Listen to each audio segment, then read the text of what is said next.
Zvaendwa guys, More Boys Minutes has won the case against John Zvina Lisa Swanda avo vanga vasingadi kuenda kuZimbabwe kunopiwa trial yavo musakanga mwe the couple yakauraya mwana wesister yemudzimai wacho. Welcome back to your channel. Please don't forget to like and subscribe and to hit the notification button.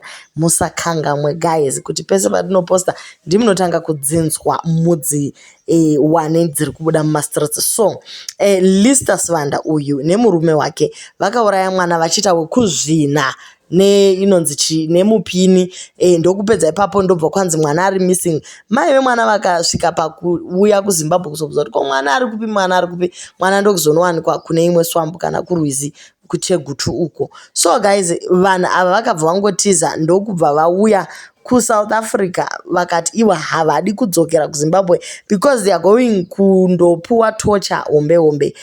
MaZimbabwe nationals aya aged 43 and 30 years. Zvivi une 43, mudzimai une 30 years.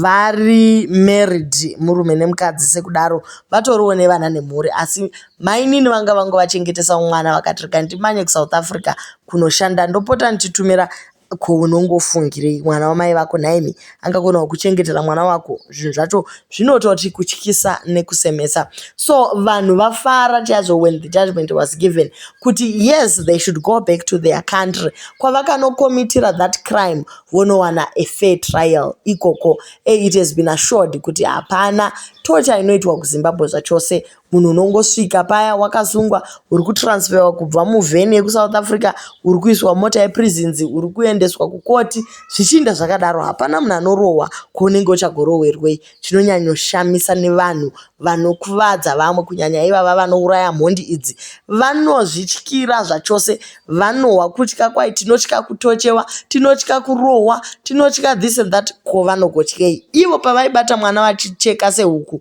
vanga vasingamunzwiri tsitsi.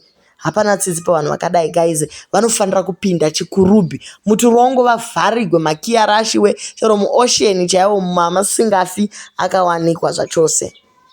Chii chakadaro chinenge ngozi, right? But anyway, we are happy. Vamwe vari kuti ngavariliswe, takavamirira mumastreets muno. Tinogona kungodhila navo zvakangonaka, asi kuZimbabwe handisati ndamboona hangu vanhu vachidhila nemunhu zvekusvika pamalevels ekupfekedza mavhiri. Hai, havaiti izvozvo.